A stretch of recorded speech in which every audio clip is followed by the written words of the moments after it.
Бүгін қадір түні болуы мүмкін. Білесіздер, қадір түні Лайлатул Қадри хайрун мин алфи шахр. Қадір түні бұл 1000 айдан да қайырлы болған, жер бетінде ешбір түн оған тең келмейтін түн. Сондай ұлы түн бүгін болуы мүмкін иншалла. Түнде бүгін барынша құлшылықпен өткізуге тырысыңыздар. Бірақ құлшылықтың көкесі не? Қадір түні құлшылықтың көкесі не? Сіз машалла қақты оққансыз. Қадір түні бұл тек қана қадір түнінің несі деп сұрадым жаңа? Құлшылығың ең абзалы не? Истиғфар. Күнәдан кешірім тілеу ең абзалы. Өйткені Айша анамыз бар ғой. Алла елшісінен сұрайды саллаллаху алейхи вассалам. Әйелі ғой рахат та ше. Пайғамбардың әйелі барады да сұрай салады, көңіліне бірдеңе түседі. Я Алланың елшісі дейді да. Мен қадір түніне кездесіп қалатын сияқтымын деп тұр ғой енді. Кездесіп қалсам не істейін деді ғой. Сонда пайғамбар саллаллаху алейхи вассалам не деді?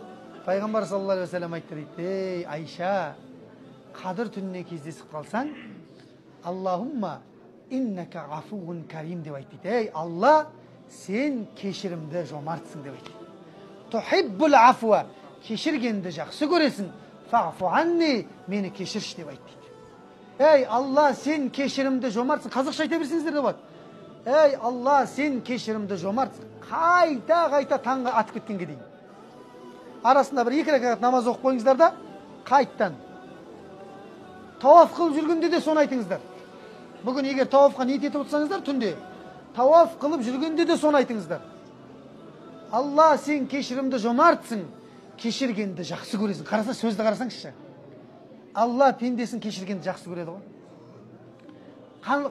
Білесіздер ме, қалай қуанатын, Алланың қалай қуанатын білесіз бе? Пендесі кешірім тілеген кезде Алла қалай қуанат білесіздер ме? Қалай қуанат білесіз бе?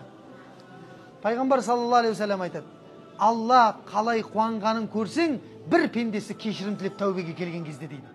Қалай қуанған? Бір бейне бір жолаушы кісі дейді, шексіз сахарада келе жатыр дейді. Шөл дала. Оның құдығы да жоқ, суы да жоқ дейді.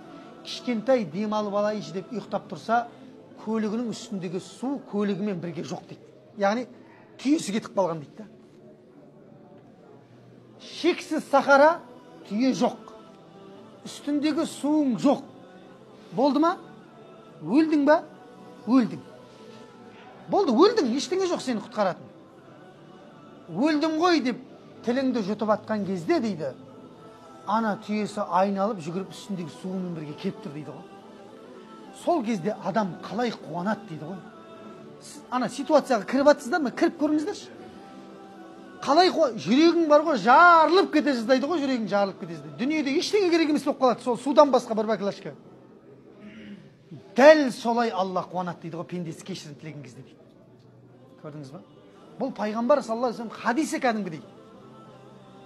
Сондықтан мына қадір түніне кездесіп қалсаңыз, Алладан тек не сұра дейді? Кешірім сұра дейді. Тек қана Алла, сен кешірімді жомартсың, кешіргенді жақсы көресің, мені кешірші деп таңға дейін айт дейді ғой. Өйткені ол түні түсетін періштелердің саны жердің бетіне сыймай қалады дейді. Қадір деген сөздің бір бағынасы дейді ғалымдар, тар түн деген дейді. Яғни жердің бетіне періште сыймай қалады дейді. Жабраил алейхиссаламның өзі Құранды алып түскен. Сол түні адамдардың дұғасын көтеру үшін жерге түседі дейді. Көрдіңіздер ме? Сол түнді бекер не істемеуіміз керек енді, мүлдем бекер жіберіп алмауымыз керек екен. Бүгін болуы мүмкін ол, немесе ертең болуы мүмкін, немесе бітем дегенге, бірақ енді ықтималдылық бүгінгі түнге көп беріліп атқан сияқты да. Алла біледі енді, Алла білуші, бірақ осы түндердің бірінде айтып